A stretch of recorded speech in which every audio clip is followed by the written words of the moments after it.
Morning Bharat, AB star news देख रहे हैं आप। मैं हूं आपके साथ पूजा चौरसिया।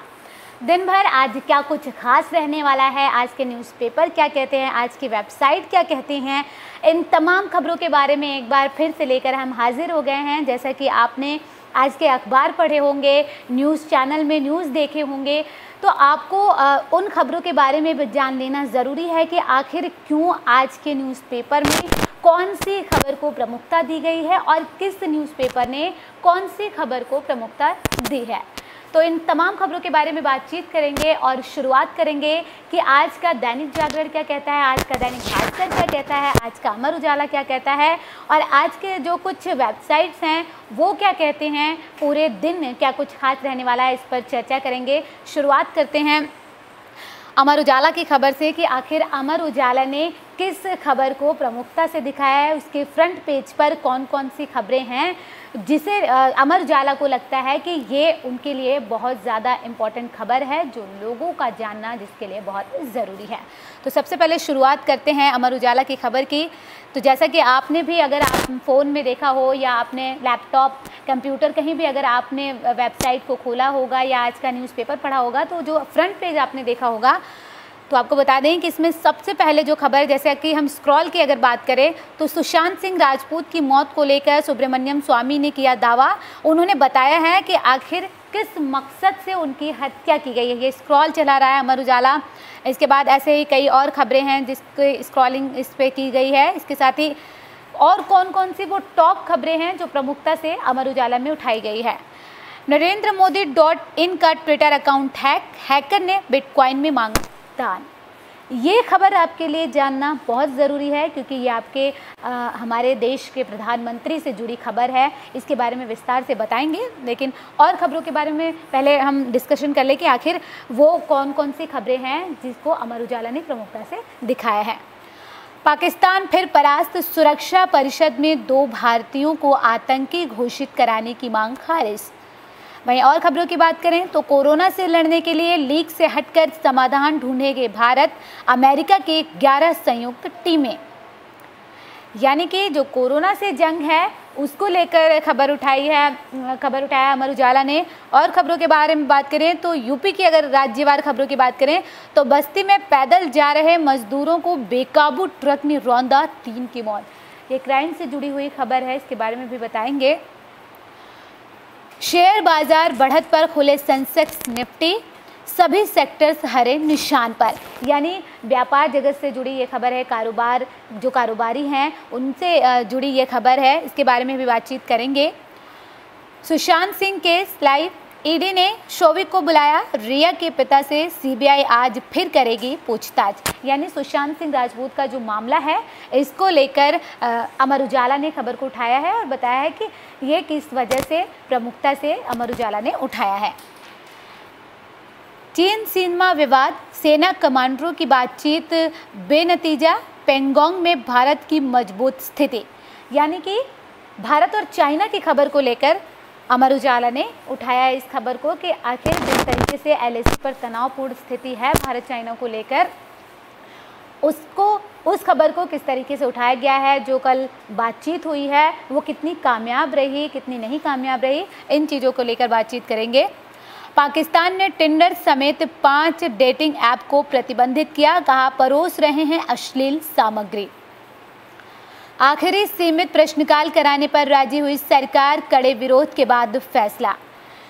ये संसद से जुड़ी खबर है, सरकार से जुड़ी खबर है। आपके लिए भी ये जानना ज़रूरी है क्योंकि जब संसद सत्र जो शुरू होगा उसमें जो प्रश्नकाल को लेकर बातचीत की जा रही थी कि प्रश्नकाल नहीं होगा, उसमें कुछ संशोधन किया गया है जो है, इसके बारे में भी बातचीत करेंगे। पेट्रोल डीजल के दाम घटे, जाने आज कितनी है कीमत। ये जो गाड़ियाँ चलाते हैं आपके लिए ये बेहद अहम है खबर, इसके बारे में भी बातचीत करेंगे। वेट जॉनसन और उनके पूरे परिवार ने कोरोना को दी मात, करीब 2 हफ्ते पहले हुए थे संक्रमित। हॉलीवुड जगत से जुड़ी ये खबर है, जहां पर ड्वेन जॉनसन और उनके पूरे परिवार ने कोरोना को मात दी है। ये अमर उजाला ने अपने फ्रंट पेज पर खबर दी है। अमर उजाला के लिए ये जो खबरें हैं वो बहुत ज़्यादा महत्वपूर्ण हैं। और खबरों के बारे में और न्यूज़पेपर के बारे में अगर हम बातचीत करें कि हिंदुस्तान के लिए वो कौन सी खबर है जिसे हिंदुस्तान ने प्रमुखता से दिखाए हैं। सबसे पहले अगर बात करें तो टॉप पर आप देख सकते हैं कि मेट्रो शुरू होने से पहले पीक पर पहुंचा कोरोना, एक दिन में 83,883 नए केस, यानी कि ये सारे रिकॉर्ड टूट चुका है। कोरोना से जुड़ी ये खबर है और हिंदुस्तान ने इस खबर को प्रमुखता दी है कि मेट्रो शुरू होने वाला है, अनलॉक 4 में हम पहुंच गए हैं। ऐसे में कोरोना भारत में पीक पर पहुंच गया है। प्रधानमंत्री नरेंद्र मोदी की पर्सनल वेबसाइट का ट्विटर अकाउंट है, जैसा कि अमर उजाला ने भी इस खबर को प्रमुखता से उठाया है। हिंदुस्तान के लिए भी ये खबर बहुत ज़्यादा मायने रखती है, क्योंकि ये खबर हमारे देश के प्रधानमंत्री से जुड़ी हुई है। 118 चीनी ऐप्स के बैन से अलीबाबा समेत कई कंपनियों पर सबसे ज़्यादा असर। किन किन कंपनियों पर जो 118 ऐप बैन किए गए हैं उसका किन किन कंपनियों पर असर पड़ेगा, ये हिंदुस्तान ने खबर प्रमुखता से दिखाई है। कारोबार से जुड़ी खबर है उन कंपनियों के लिए भी। उसके साथ ही गैजेट से जुड़ी खबर, M51 सितंबर को भारत में होगा लॉन्च, डिटेल्स, तो इसके बारे में भी हम बातचीत करेंगे। ये जो खबर है ये हिंदुस्तान के लिए ज़्यादा महत्वपूर्ण है। इसके साथ साथ आप देख सकते हैं साइड में जो अगर मनोरंजन कॉलम की बात करें तो इस फिल्म को देखने के लिए प्राइवेट थिएटर बुक करना चाहते हैं चंकी। आखिर वो कौन सी फिल्म है जिसे देखने के लिए प्राइवेट थिएटर बुक करने के चाहते हैं चंकी? ये हिंदुस्तान ने इस खबर को, मनोरंजन से जुड़ी ये खबर है, प्रमुखता से उठाया है। आदि पुरुष में खूंखार विलन लंकेश का रोल निभाएंगे सैफ अली खान। ये भी बॉलीवुड जगत से जुड़ी हुई खबर है। दिलीप कुमार के छोटे भाई एहसान खान का निधन हो गया है। बॉलीवुड जगत में एक दुख की खबर भी सामने आई है कि दिलीप कुमार के छोटे भाई एहसान खान का निधन हो गया है। जैकलीन के टीम के 2 लोग मिले कोरोना पॉजिटिव, एक्ट्रेस की रिपोर्ट आई नेगेटिव। यानी कि जो जैकलीन फर्नांडीज हैं एक्ट्रेस, उनके जो टीम के 2 लोग थे वो कोरोना संक्रमित पाए गए हैं। हालांकि जैकलीन फर्नांडीज की जो रिपोर्ट आई है कोरोना की वो नेगेटिव आई है। इस खबर को भी हिंदुस्तान ने प्रमुखता से दिखाया है। अगर और कुछ खबरों के बारे में बातचीत करें कि जनसत्ता, आपको जनसत्ता के बारे में बता दें कि ये इकलौता ऐसा न्यूज़पेपर है जो सरकार से सीधे तौर पर सवाल पूछता है। तो इस जनसत्ता के लिए वो कौन कौन सी खबरें हैं जो बहुत ज़्यादा मायने रखते हैं, आपके लिए जानना ज़रूरी है और क्यों महत्वपूर्ण है, इसके बारे में भी बताएंगे। फिंगर 4 पर अभी भी डटे हैं चीनी सैनिक, पर चुशूल सेक्टर में सेना ने ड्रैगन को पीछे जाने पर किया मजबूर। यानी कि फिर से भारत और चाइना को लेकर जनसत्ता ने ये खबर उठाई है और ये टॉप पे खबर रखी है। इसके साथ ही 24 घंटे में कोरोना के रिकॉर्ड 83,883 नए मामले। जनसत्ता के लिए ये खबर अहम है, जैसा कि हिंदुस्तान ने भी ये खबर उठाया है। इसके साथ ही खतरे में सहारा में जमा 4 करोड़ लोगों के 86,676 करोड़ रुपए, सरकार ने बताया गड़बड़।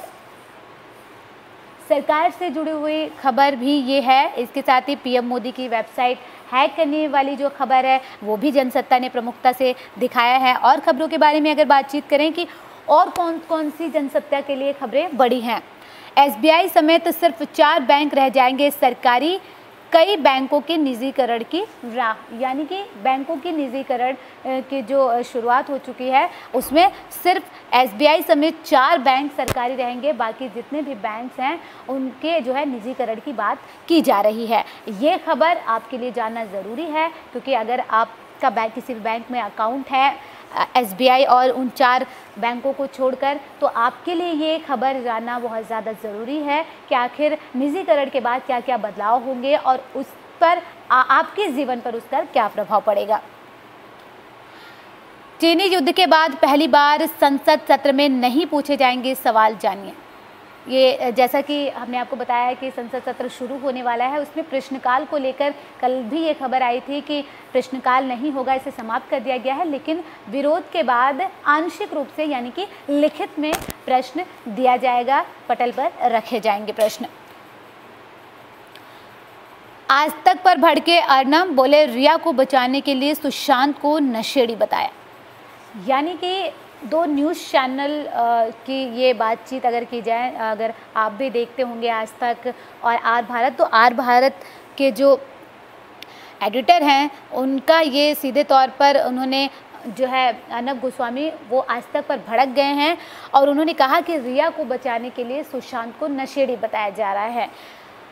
इस खबर के भी बारे में बातचीत करेंगे कि ये तमाम वो खबरें हैं जो जनसत्ता, दैनिक जागरण, हिंदुस्तान, अमर उजाला, इन्होंने प्रमुखता से खबरें दिखाई है। तो जो खबरें ज़्यादा महत्वपूर्ण हैं उनके बारे में बातचीत कर लें। सबसे पहले उस खबर के बारे में बातचीत करेंगे, प्रधानमंत्री नरेंद्र मोदी की जो वेबसाइट, जो ट्विटर अकाउंट हैक हो गया है, इसके बारे में ही बातचीत कर लेते हैं। तो प्रधानमंत्री नरेंद्र मोदी की निजी वेबसाइट के ट्विटर हैंडल को हैक कर लिया गया। ट्विटर ने गुरुवार को खुद इसकी पुष्टि की। नरेंद्र मोदी इन के नाम वाले इस अकाउंट के जरिए हैकर्स ने कई ट्वीट किए और यूजर से एक राहत कोष में क्रिप्टो करेंसी के जरिए दान करने के लिए कहा। बता दें कि इसी साल जुलाई में दुनिया भर की कई बड़ी हस्तियों के ट्विटर अकाउंट इसी तरह हैक हो गए थे और उनके जरिए यूजर्स को रकम बढ़ाने का लालच दिया गया था। ट्विटर ने कहा है कि उसे प्रधानमंत्री नरेंद्र मोदी के वेबसाइट अकाउंट की हैकिंग के बारे में जानकारी है और इसे सिक्योर किया जा रहा है। ट्विटर ने इस बात को स्वीकार कर लिया है कि प्रधानमंत्री नरेंद्र मोदी का जो ट्विटर हैंडल है, जो निजी ट्विटर हैंडल है, वो हैक कर लिया गया है। ट्विटर की तरफ से इसकी एक्सेप्टेंस दी गई है और इसके साथ ही ये भी कहा जा रहा है कि वो सिक्योर करने में जुटे हुए हैं। ट्विटर के प्रवक्ता ने बयान में कहा कि हम पूरे हालात की जांच कर रहे हैं, अभी हमें इसकी जानकारी नहीं है कि और कौन से अकाउंट पर असर पड़ा है। पीएम मोदी के ऑफिस की तरफ से भी इस पर कोई बयान नहीं जारी किया गया है। बता दें कि पीएम के इस अकाउंट से पर जो है 25 लाख फॉलोअर हैं। पीएम मोदी इसे अपनी वेबसाइट www.narendramodi.in और नरेंद्र मोदी मोबाइल ऐप चलाने के लिए इस्तेमाल करते हैं। अब ज़रा इस खबर के बारे में अगर हम आपको बताएं, ज़रा सोचिए, जब प्रधानमंत्री नरेंद्र मोदी का ट्विटर हैक कर लिया जाता है तो आम जनता की जो सिक्योरिटी है उसको लेकर कहीं ना कहीं सवाल उठ रहे हैं कि अगर देश के प्रधानमंत्री का ट्विटर हैक हो सकता है तो किसी भी ट्विटर अकाउंट को हैक किया जा सकता है।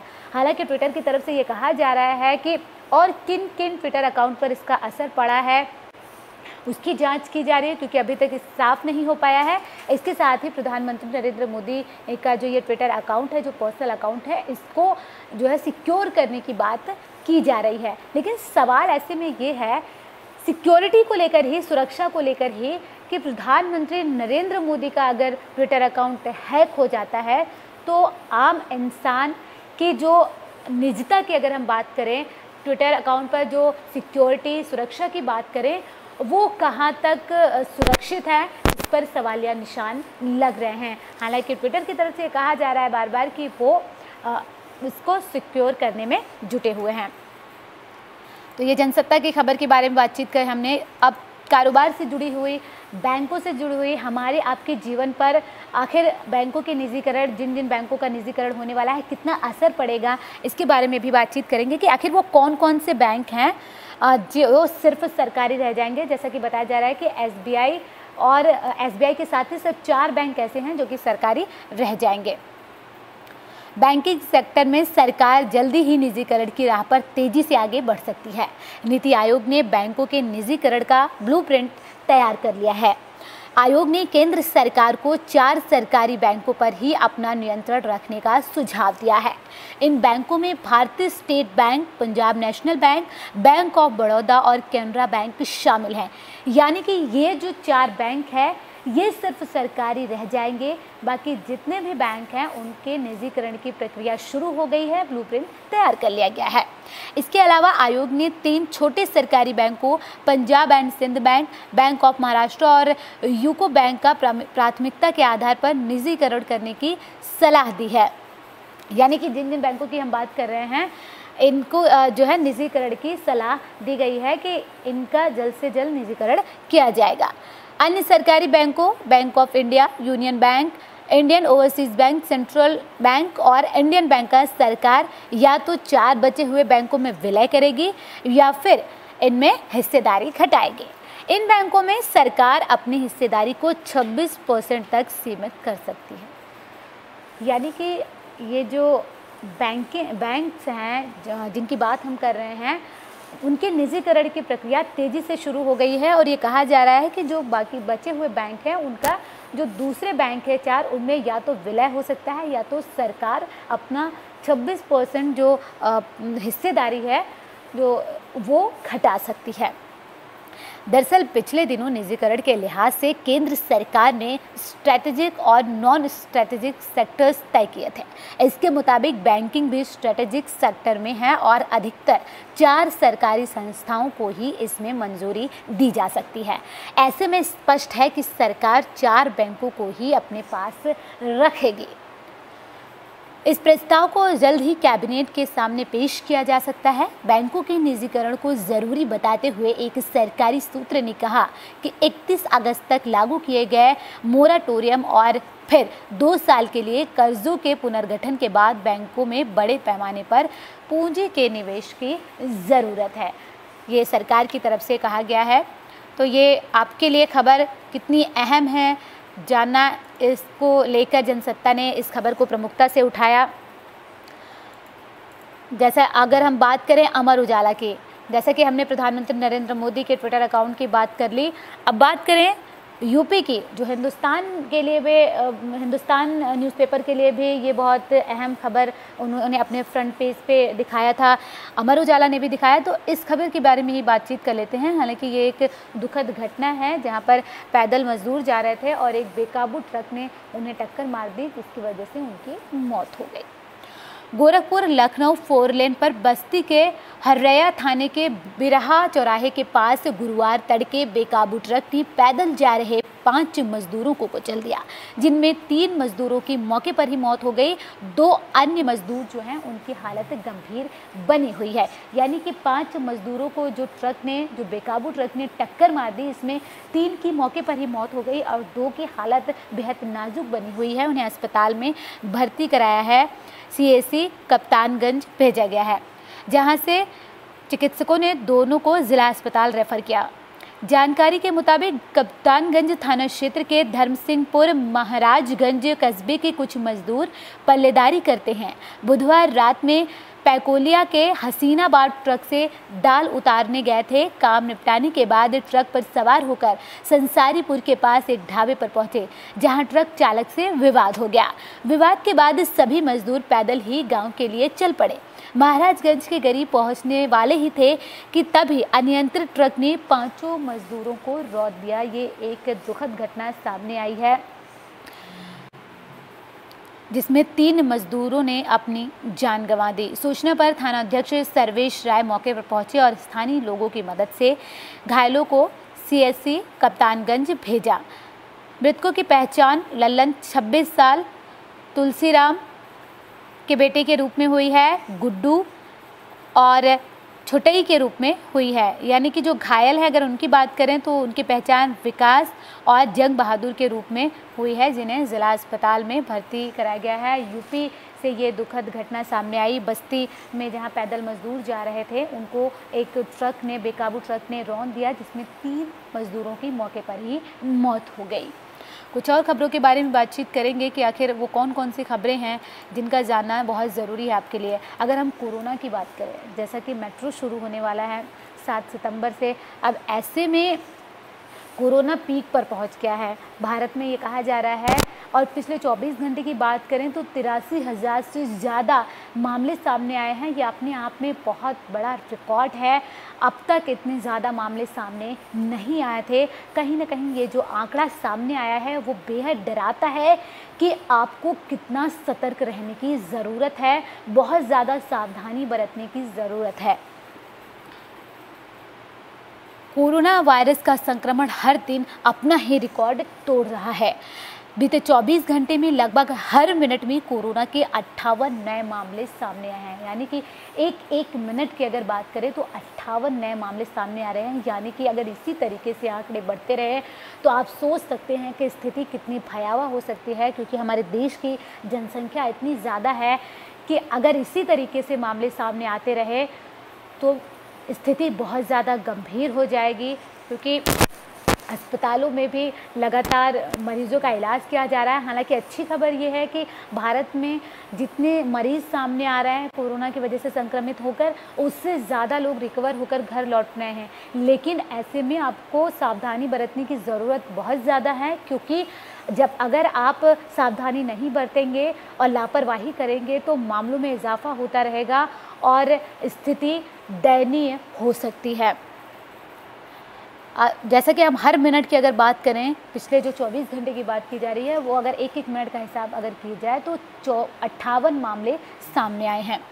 स्वास्थ्य और परिवार कल्याण मंत्रालय की तरफ से जारी आंकड़ों के मुताबिक 83,883 नए मामले सामने आए। सरकारी आंकड़ों पर गौर करें तो ऐसा लग रहा है कि देश में कोरोना अपने पीक पर पहुंच गया है।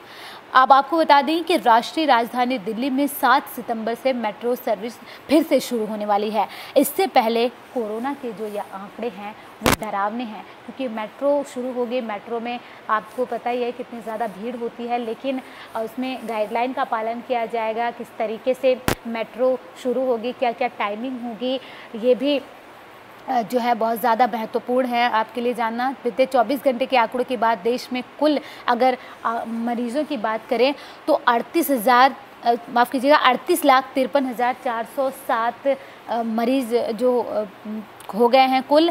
इनमें 8,15,538 जो केस हैं वो एक्टिव हैं। वहीं 29,70,493 मरीज़ों को अस्पताल से या तो छुट्टी दे दी गई है या तो वो स्वस्थ होकर घर लौट गए हैं। वहीं अगर बिहार की बात करें तो बिहार में लापरवाही जो है भारी पड़ी है। शहरी क्षेत्रों में 20% तक केस बढ़े हैं। वहीं विभागीय सूत्रों के मुताबिक 10 अगस्त तक राज्य में 82,741 कोरोना संक्रमित मरीजों की पहचान की गई थी, जबकि 27 अगस्त तक कोरोना मरीजों की संख्या बढ़कर 1,28,850 हो गई। इसी तरह 16 दिनों में राज्य में कुल 46,109 संक्रमितों की जो नए मामले आए थे उनकी पहचान की गई थी। इनमें ग्रामीण क्षेत्र से ज़्यादा शहरी क्षेत्रों में कोरोना संक्रमितों की पहचान की गई। यह हम बिहार की बात कर रहे हैं, जहाँ पर जो शहरी क्षेत्र है वहाँ पर 20% का जो है इजाफा हुआ है। यानी कि लापरवाही लोग बरत रहे हैं ग्रामीण क्षेत्रों के मुकाबले शहरी क्षेत्रों में, जिस तरीके से ये आंकड़े सामने आ रहे हैं।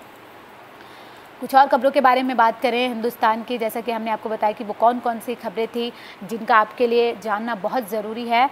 तो ये खबर जो आपने कल सुनी ज़रूर होगी, लेकिन इसके पूरी खबर के बारे में अगर हम आपको बताएं तो 118 चीनी ऐप्स के भारत में बैन से अलीबाबा, श्योमी, टेरेंस और बाइडू पर सबसे ज़्यादा असर पड़ने वाला, ये जो कंपनियां हैं इन पर सबसे ज़्यादा असर पड़ने वाला है। चाइना के जो ऐप्स 118 ऐप्स बैन किए गए हैं। भारत ने बुधवार को 118 ऐप पर और प्रतिबंध लगा दिया। आपको बता दें कि इससे पहले 59 चीनी ऐप पर प्रतिबंध लगाया गया था, जिसमें टिकटॉक भी शामिल था। और अभी जो 118 चीनी ऐप पर बैन लगाया गया है, इसमें पबजी भी शामिल है, जो एक समय पर लोगों की मौत का वजह भी बना हुआ था। ये जो ऐप, अब उसको भी भारत में बैन कर दिया गया है। और सबसे ज़्यादा मालिकाना हक चीन का है। ये जो ऐप बैन किए गए हैं इनकी बात कर रहे हैं हम, तो सबसे ज़्यादा जो हक है मालिकाना वो चीन का है और उनकी कंपनियों की 50% से ज़्यादा हिस्सेदारी है। इसे चीन की दिग्गज डिजिटल कंपनियों पर बड़ी चोट माना जा रहा है। प्रतिबंधित ऐप में चीन की दिग्गज digital company Xiaomi, Tencent, Alibaba और बाइडू पर सबसे ज़्यादा असर पड़ेगा। गृह मंत्रालय के अधीन भारतीय साइबर अपराध संयोजन केंद्र भी ऐसे ऐप पर नज़र रखे हुए था और उसने भी इस पर रोक की सिफारिश की थी।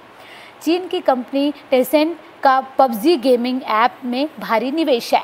उसका ऐप टेंसेंट वॉचलिस्ट, टेंसेंट वेयुइन भी सूची में है।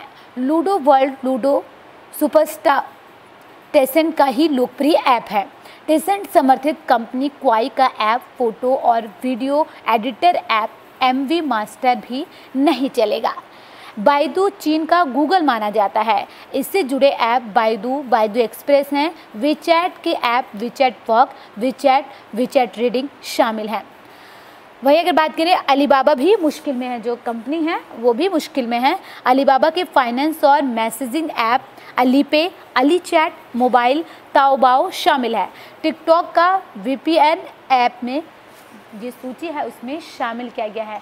यानी कि ये वो कंपनीज है जिन पर सबसे ज़्यादा असर पड़ने वाला है भारत की तरफ से, जो 118 और ऐप बैन किए गए हैं। आपको बता दें कि इससे पहले जो 59 चीनी ऐप बैन किए गए थे, सुरक्षा का हवाला दिया गया था, सुरक्षा कारणों की वजह से इन ऐप्स को बैन किया गया था।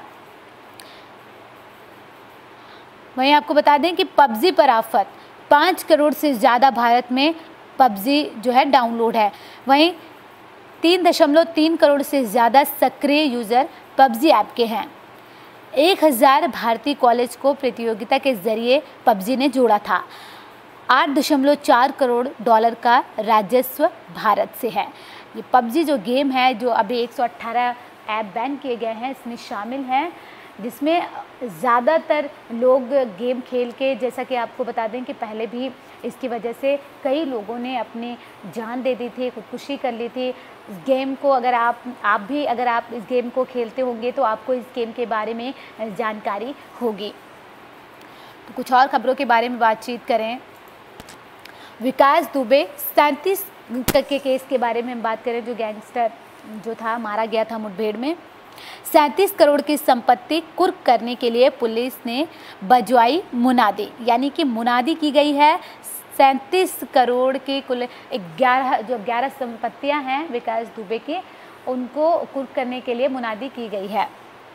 एनकाउंटर में मारे गए विकास दुबे के खास गुर्गे जय वाजपेयी की लगभग 37 करोड़ की 11 संपत्तियों को कुर्क करने की तैयारी शुरू कर दी गई है। इसके घर पर कुर्की का नोटिस पहले ही चिपका दिया गया है। अब जय के फरार तीनों भाइयों के घर के बाहर पुलिस ने मुनादी बजवाई। तीनों को हाजिर होने के लिए 2 हफ्ते का समय दिया गया है। सरेंडर न करने पर मकान की कुर्की की जाएगी। नजीराबाद और अरमापुर फोर्स शोभित, अजय कांत और रजय कांत के घर पहुंची। इस दौरान लोग छज्जे से झांकते नजर आए।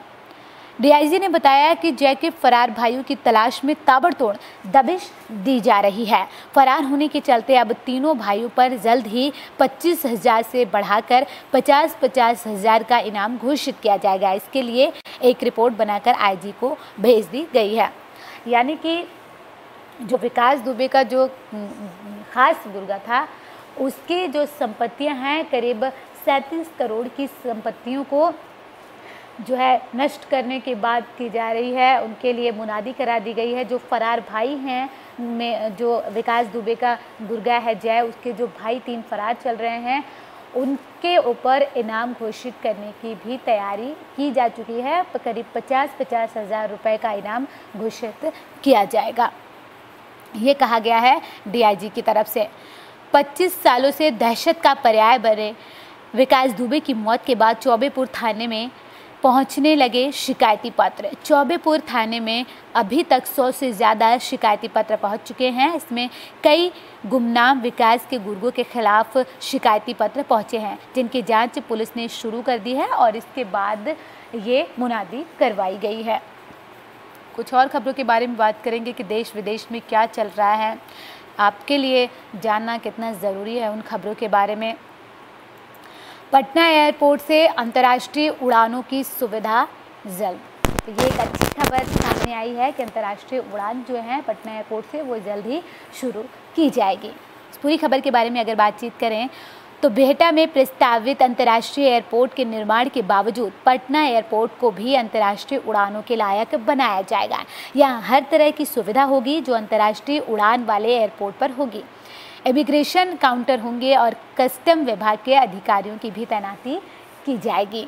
एयरपोर्ट के निर्माण के दौरान ये ध्यान रखा जा रहा है कि अत्याधुनिक सुविधाओं वाले एयरपोर्ट की तर्ज पर इसे विकसित किया जाए। यानी कि जो ये एयरपोर्ट तैयार किया जा रहा है, ये अत्याधुनिक जो सुविधाएं हैं उससे वो लैस हो, इसका खासा ध्यान रखा जा रहा है। आरंभिक सूचना के मुताबिक भविष्य में नेपाल और अन्य जगहों पर छोटे जहाज़ों के जरिए अंतर्राष्ट्रीय उड़ान की भी तैयारी है। एयरपोर्ट परिसर को विस्तार देने के लिए निर्माण का काम शुरू हो गया है, लेकिन निर्माण कार्यों की धीमी गति की वजह से इसमें 1 साल की देरी संभावित है। यानी अब 2022 में निर्माण कार्य पूरा न होकर 2023 में पूरा हो सकेगा। जो ये एयरपोर्ट तैयार किए जा जो एयरपोर्ट का निर्माण किया जा रहा है, ये कहा जा रहा है कि जिस तरीके से काम चल रहा है निर्माण का, उसमें गति धीमी है, जिसकी वजह से ये 2022 में तैयार ना होकर ये 2023 तक तैयार हो पाएगा। यानी कि यहाँ से अंतर्राष्ट्रीय जो उड़ानें हैं वो 2023 से शुरू हो सकेंगी। ये एक बहुत अच्छी खबर सामने आई है, न सिर्फ भारतीय लोगों के लिए बल्कि दूसरे देश के लोगों के लिए भी, कि वो जो पटना के करीब रहने वाले लोग हैं, वहाँ से जाने वाले लोग हैं, उनको आने जाने में सुविधा मिलेगी। तो ये इसकी तैयारी की गई है। इसके साथ साथ खास ध्यान रखा जा रहा है कि अत्याधुनिक जो सुविधाएं हैं उससे लैस किया जाए। बता दें कि इस एयरपोर्ट पर 2 प्रवेश और निकास द्वार होंगे। पटना एयरपोर्ट से इस जाड़े में 57 जोड़े विमान उड़ान भरेंगे। कुछ और खबरों के बारे में बातचीत करेंगे, जैसा कि हमने जनसत्ता के बारे में बातचीत कर लिया, अमर उजाला के बारे में बातचीत कर ली, हिंदुस्तान के बारे में बातचीत कर ली। अब बात करते हैं जो न्यूज़ चैनल हैं, बड़े न्यूज़ चैनल हैं, उनके वेबसाइट क्या कहते हैं, उनके लिए वो कौन कौन सी खबरें हैं वो जो ज़्यादा महत्वपूर्ण हैं। इसके बारे में अगर बातचीत करें तो आप देख सकते हैं कि कोरोना जो अपडेट्स हैं, जो पीक पर पहुंचने की बात की जा रही है, वो भी एबीपी ने इस खबर को उठाया है। प्रधानमंत्री नरेंद्र मोदी की जो पर्सनल जो वेबसाइट, जो ट्विटर अकाउंट वो हैक हुआ, उस खबर को प्रमुखता से दिखाया गया है। इसके साथ साथ जो गेम बंद, जो 118 ऐप बंद किए, बैन किए गए हैं, उस खबर को भी प्रमुखता दी गई है। यानी कि ये जो खबरें हैं इनका आपके जीवन पर कितना असर पड़ने वाला है, इसको लेकर खबरें उठाई गई हैं। वहीं एक और खबरों के बारे में बातचीत करें। डीजल, अगर आप गाड़ियाँ यूज़ करते हैं, अगर आप आने जाने में पर्सनल व्हीकल का यूज़ करते हैं, तो आपके लिए ये जानना बहुत ज़रूरी है। आज 15 से 17 पैसे डीजल सस्ता हुआ है, ये एक अच्छी खबर है। $45 प्रति बैरल के नीचे ब्रेंट क्रूड। पूरी खबर के बारे में बातचीत करें, यानी कि ये एक अच्छी खबर सामने आई है। डीजल के दाम में गुरुवार को कटौती की गई, जबकि पेट्रोल की कीमत लगातार दूसरे दिन स्थिर रही। पेट्रोल के दामों में कोई बदलाव नहीं किया गया है, ना ही इसमें कोई बढ़ोतरी हुई है, ना ही इसमें कमी आई है। लेकिन डीजल के जो रेट है उसमें 15 से 17 पैसे की गिरावट दर्ज की गई है। दिल्ली और कोलकाता में डीजल 16 पैसे प्रति लीटर सस्ता हुआ है, जबकि मुंबई में डीजल के दाम में 17 पैसे और चेन्नई में 15 पैसे प्रति लीटर की कटौती की गई है। तेल विपणन कंपनियों ने देश के अन्य शहरों में भी डीजल के दामों में कटौती की है। उधर अंतर्राष्ट्रीय बाजार में पिछले सत्र में कच्चे तेल के दामों में 2% से ज़्यादा की गिरावट आने के बाद बेंचमार्क कच्चा तेल ब्रेंट क्रूड $45 प्रति बैरल के नीचे आ गया है। यानी कि ये खबर आपके लिए बेहद अच्छी है, क्योंकि अगर आप आने जाने में पर्सनल व्हीकल का यूज़ करते हैं, तो आपको, अगर आप डीजल जो है की गाड़ियाँ यूज़ करते हैं डीजल वाली, तो आपको 15 से 17 पैसे अलग अलग जो राज्य हैं उस हिसाब से किया गया है, सस्ता किया गया है। तो ये, हालांकि जो पेट्रोल की गाड़ियाँ जो यूज़ करते हैं जो लोग, उनके लिए ये खबर है कि फ़िलहाल दाम में कोई ना बढ़ोतरी की गई है, ना उसमें कमी की गई है। लेकिन जो डीज़ल की गाड़ियाँ हैं, जो डीजल की गाड़ियों का उपयोग करते हैं, उन लोगों के लिए ये एक अच्छी खबर सामने आई है। बात करेंगे, अगर आज तक की बात करें कि आज तक की वेबसाइट के लिए वो कौन सी खबर है जो बहुत ज़्यादा अहम है, तो आज तक ने भी फिर से प्रधानमंत्री नरेंद्र मोदी की खबर को उठाया है। यूपी एक राज्यसभा सीट पर बीजेपी के 2 उम्मीदवार, पार्टी किसे देगी तरजीह। बिकरू कांड, नाबालिग निकली अमर दुबे की पत्नी 2 महीने से जेल में बंद है। यानी कि ये जो राज्य की खबरें, यूपी की जो खबर है, उसको प्रमुखता से दिखाया गया है। जो बिकरू कांड हुआ था, जैसा कि हमने आपको बताया था कि नाबालिग निकली, जो अमर दुबे की पत्नी है वो नाबालिग निकली है। इस खबर को प्रमुखता से उठाया है। बातचीत की टेबल पर भारत मजबूत, काला टॉप और फिंगर 4 पर कब्जा। भारत और चाइना की जो खबर है ये आज तक ने भी इस खबर को प्रमुखता से उठाया है, जैसा कि अमर उजाला ने भी इस खबर को प्रमुखता से दिखाया था, जनसत्ता ने भी और हिंदुस्तान ने भी। तो ये जो न्यूज़पेपर, ये जो वेबसाइट हैं, ये कहते हैं कि आज की जो ये खबरें हैं ये बहुत ज़्यादा अहम हैं। और क्यों, ये भी रीज़न दिया गया है। इसके साथ साथ इस पूरी खबर के बारे में बातचीत कर लें, क्योंकि जो स्थिति LAC पर बनी हुई है वो काफ़ी टाइम से तनावपूर्ण है। बातचीत के ज़रिए ब्रिगेड कमांडर के कल स्तर पर बातचीत हुई है, लेकिन फ़िलहाल जो स्थिति है वो सामान्य नहीं हो रही है। लेकिन इस बीच अच्छी खबर ये सामने निकल कर आई है कि भारत ने अपनी जो मजबूती, जो भारतीय सैनिक हैं वो मजबूती से डटे हुए हैं और चाइना की हर नापाक जो हरकत है उसे नाकाम कर रहे हैं। भारत और चीन के बीच बॉर्डर पर तनाव की स्थिति बरकरार है। बीते शनिवार दोनों देशों के सेनाओं में हुई ताज़ा झड़प के बाद बातचीत की कोशिशें तेज हो गई।